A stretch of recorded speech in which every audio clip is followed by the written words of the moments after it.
over the world. Let me ask you, because also TEC-ONE and what we do is about mentoring, coaching. What was your best mentoring or coaching experience? So what was your best mentor or coach, and why was he or she your best coach ever? So what did you learn from him or her?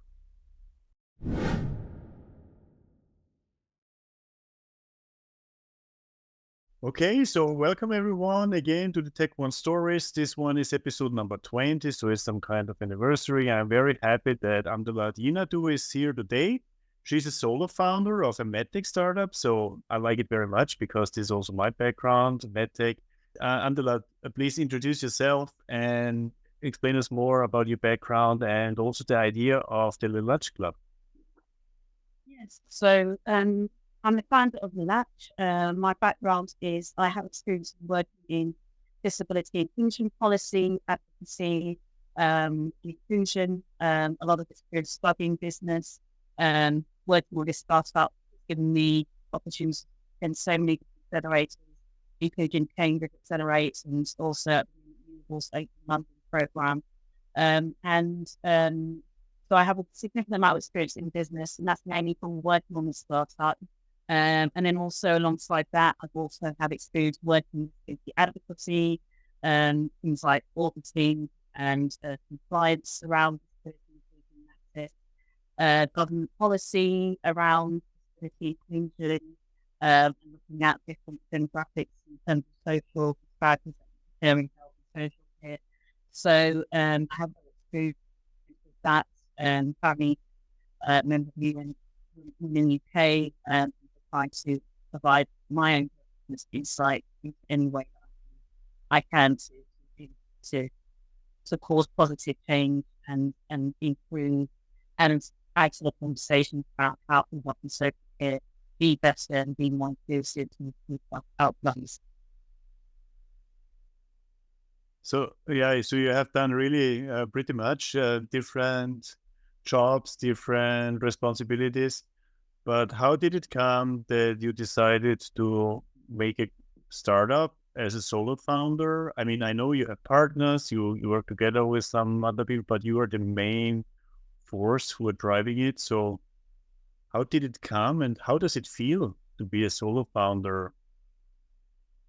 Yes. So for me, it came about initially after experiencing onset paralysis with the pregnancy of my youngest child. So unfortunately, after I gave birth, I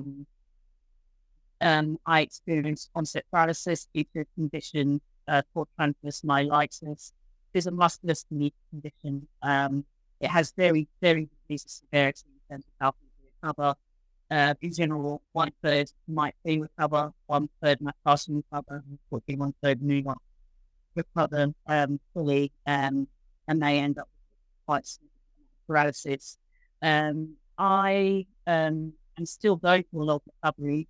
There's capacity for me to be more mobile, but as we know, and it just doesn't provide as much long-term intensity therapy as it used to. But for me, that during my early years of parenting, I found that accessibility was a big problem for me. It meant that I was needed to continue breastfeeding my child. Additionally, living in Western side in the UK, you find that unfortunately, unlike other cultures, a lot of parents are kind of let do a lot of things in their own. There's not a sense of family coming in to help, not there throughout the whole year or the first 6 months. And so you can find yourself being very isolated from family and friends, and it can get quite isolating and depressing. And for me, I was looking for solutions that I could support parents in the early stage, and how we could bridge that gap in terms of accessibility for parents that aren't able to breastfeed, whether it's due to medical conditions, whether it's due to work, and find solutions for that. And just having discussions with other parents, I found that, there's a lot of mothers that, unfortunately, once they introduce the child, refuses the breast. There's mothers that would like to introduce a bottle of part because the child ability to be breastfed and they lose a lot of weight, a lot of energy. And so it's just finding that solution to help parents just to make that period a lot more easier. And so initially I started working on feeding bottle, and I was after going through passive searches and looking online to see if there was a product that I had envisioned and available in the market. This was around 2009. And I sat on the idea for a while. And then in 2012, I approached designers based in London to work on the first few prototypes. And I just did that very gradually, very incrementally. I wasn't very experienced in terms of building the medical device or design. And so they were literally the design firms were very close to my first secondary school when I was growing up. That was the only reason I came to them, because I knew where they were. And they were very kind, very helpful, and they allowed me to gradually pay off the cost incrementally, and they slowed down, I guess, the roadmap on product development in order to suit my needs. So I was very fortunate that they were very kind. And I worked on that whilst I was studying my first degree, business and management, and used that as a way to create a business plan for products and business test certain aspects of its market potential. I was fortunate to go to accelerator programs, so through Urban MBA, where I did a competition at the end of the accelerator, silver, second place. We was in collaboration with a charity called Unlimited, who also won the silver award. And I found it to be very motivating, along with after that attending the Open University Student Accelerator, being involved in their program and the university's program, and become winning that program as well. And it gave me that the feeling that, this could be something. But because I was worried about financial security, I think similar to many other people that have ideas, just working slowly and from work and study as a more realistic source of income. And from there, went on to many other accelerators, including Central Research Lab, which is collaborating with business, Brunel University, and worked on just embellishing a prototype, attended a few IT courses and IT programming boot camp in order to understand how I might be able to incorporate an app or software to further support the process of correcting damage matching, correcting network confusion, other ways parents might want support, and seeing if we can incorporate that into an app. Are there ways to automate certain elements to make things easier for parents, and to make it a way that we can also make it something that can be accepted by health specialists as well. And yeah, it was literally just from the boot camp that I learned about building an app, creating a user story, doing things like working remotely and project management for remote teams, systems like Sigma and things like that. And I just found it very helpful for just understanding realistically how easy it is to create a concept, create a wide frame, and then build up from there. That idea allowed me to build on other accelerators to support social impact and a few other awards. And currently we are at the MVP stage at the moment. And it's been an amazing journey. I think if I had immersed myself completely initially, I think we would be where we are a lot more quicker at the moment. But because I was playing it safe, like a lot of the founders do, with new ideas, I only began to immerse myself full time in the project in 2022 at the end of my previous work in SLT royalty policy. Quite found that once I immersed myself full time, that there was a lot of opportunities out there, a lot of challenges. It does take a lot of hard work and a lot of late nights filling out application forms and improving business plans, practicing business pitches, networking, all of those things, but if you put the effort in, you can get realistic results. Yes, so it was a personal experience, like with many founders, and you wanted to change something. And you also explained all the steps, that you're very well connected and you know a lot of people also in the Cambridge area, London area, all over the world. So let me ask you, because also TEC-ONE and what we do is about mentoring, coaching. What was your best mentoring or coaching experience? So what was your best mentor or coach, and why was he or she your best coach ever? So what did you learn from him or her? I would say I had quite a lot of coaches. I've been a lot of accelerator programs, and I think that each coach actually brings um, a different perspective that I wouldn't have thought of. And I honestly appreciate the mentor that I've had. I think, sometimes if you've done an accelerator program and you might feel like you know most of the content already, but what I found is sometimes you find something new that you never thought of in your approach, the a new way to market, the new angle of your product, or way to improve your roadmap, or just lead to other resources that you never thought would apply to your startup. So I found that the mentors I've been fortunate to have all provided something different at the different stages.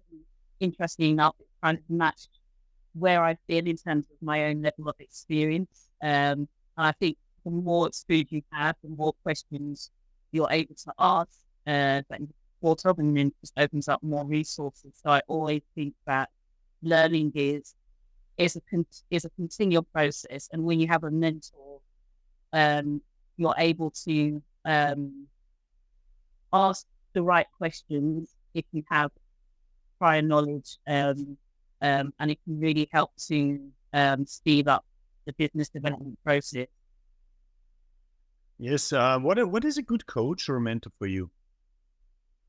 I would say a good coach, somebody who's patient, somebody who has a level of flexibility. I think for me, because I work very flexibly at the moment, it's great to have someone that kind of, I guess, matches that style that I have.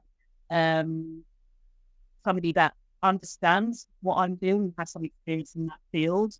I think that's very important if you're working on an innovative product that there's some sort of experience match, because you're going to need somebody who's had more experience to guide you and help you along the way. Because it's better to, at the very early stages, know who's doing something wrong, rather than you're very far down the line and you have to make several steps back. That would be quite costly. So I think having somebody who has the industry experience that you have, and the field in which you're operating in has that experience, I think that's very important. So health tech, you have experience in medical devices and that of those topics, and I think that helps in terms of product development, in terms of validation and things like that. And I think that if we're building a technical product, have the person with the right technical skills to guide you along the way. I think that's relevant to any field, within beauty, fashion. Have somebody there that has that industry knowledge to support you, and they'll, obviously alongside that, they might get to teach you with resources that might get you further down the line in terms of the road trajectory. Yeah, so you mentioned the characteristics of a coach. Since you're also a mother and you also have people in your company you also mentored from your side, so you also have been a mentor. Yeah. So how does it feel to be a mentor yourself? Can you pass what you learn from others, or what is the most important for you if you're a mentor yourself? Yeah. I think, trying to be understanding, patient, I think is very, very important when mentoring people. Having the relevant experience, or like I said before, and just being willing to, be open-minded to certain approaches as well, because, people sometimes speak and operate differently. So understanding that as well, I think is very important. And being okay with repeating the same information again and again until it doesn't understand. I think that's really important, because, if there's an experience gap, there's going to be things that the person teaching might take a while to grasp. I've had many things I have to grasp myself. What was my Sunday application? Yeah. Yeah. Okay. Let's come back to your business idea. You have hardware parts, the bottles itself. You have software parts. You have also service and coaching parts. So since in TEC-ONE and in this community, we mainly work online, and we have an online corporation or online community. So how does it feel for you as a medtech startup founder who has both online and offline components? How can you handle this? What are you doing online? What is offline? How important is online work for you? And how is it for Yeah, you as a medtech startup founder, since more and more is online, yeah, but for you, it's not possible yeah. to do everything online, right? It's not. And I think that the fact that things become more remote does make it a lot easier, because it means that you're able to reach more people, gives you more flexibility, especially if you have disabilities or other conditions or other commitments like children. I think what I find interesting is at the end, it's opening up to more virtual spaces as well. And it has been sort of, we're trying to add more remote specialists to access their patients. And I think that, I find that to be something very useful and very helpful in terms of knowledge dissemination and providing support. You just add them that more element of flexibility that might be missing offline. But offline is important. Human interaction, when you're consulting, providing workshops, if there are one-to-one sessions, it is sometimes important to see people in person.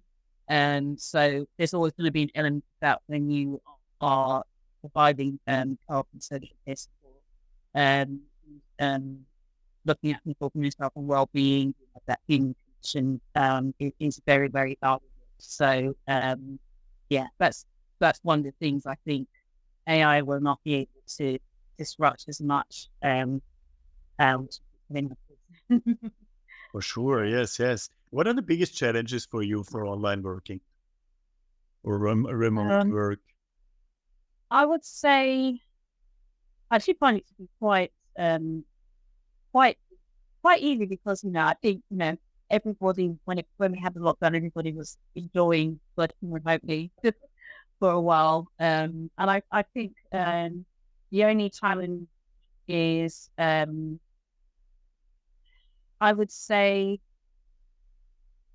the only challenge that I would find in terms of working online is, I guess, that human interaction element. I guess there's certain things you can miss when you're working remotely, and I guess that will be the challenge for me.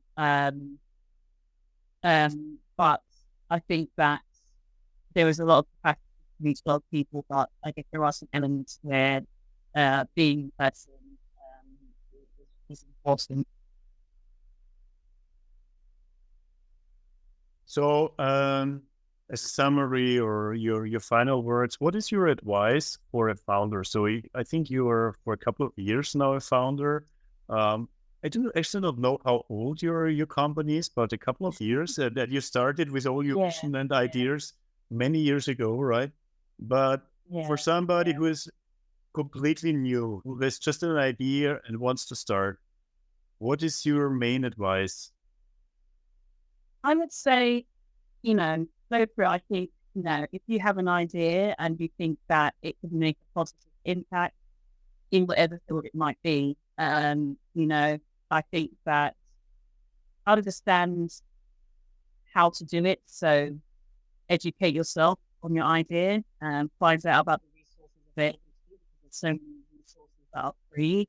And I would say, if it's a fear of income and financial difficulty, then do the diplomatic thing, I guess, and work on it incrementally alongside your full-time work. You know, a lot of startups, founders do work full-time, and they work on their business part-time until it gets to a certain stage where they can see that there's enough traction to be fully committed. And I think that's completely fine. I think that that's a wise way to do it, because you don't want to feel desperate. I think when you have a feeling of desperate or over urgency, it can really have a negative impact on your business development, on how you might present yourself to potential investors. So I think it's important to have a stable outlook whilst you work on the idea. And I think alongside that, the big thing that can make your startup progress quicker is knowledge. So educating yourself, finding accelerator programs, I think is key. If you're a graduate or undergraduate or postgraduate, your universities have more resources available. And I think to take advantage of those, because you'll find it's an excellent way to network and find founders in other universities across the UK and across the world. And I think that there's a lot of funding if you are undergraduate and postgraduate. And I think just about, you know, finding those resources and branching out. And I think it's one of the best ways to get started. Yeah, that's very important. You need to start. I mean, we had yesterday in our meeting, it was about video recording, and somebody said, just press the button, right? And the same is for startup. Just do the first step, found your company and start, right? And I think this is the most important step, right, to start. Yeah, thank you very much, Amdalat, for this very open and honest answers. And we could, get some insights on your founder's personality. And if you want to know more about Amdalat and also her business, please reach out to her via the TEC-ONE community or LinkedIn, so you can reach her also on other channels. And if you want to see more of the founder stories, see all the 20 TEC-ONE stories, very interesting to see all the stories of different founders. Everybody is working online to some extent, and we will have more stories. So please subscribe and hit the like button. And if you also want to visit me in this podcast, if you also want to tell a very interesting story to my audience in the TEC-ONE stories, please reach out to me. I'm happy to invite you also into the studio, into the Zoom studio. And so far, thank you very much. And thank you for listening, and see you all soon.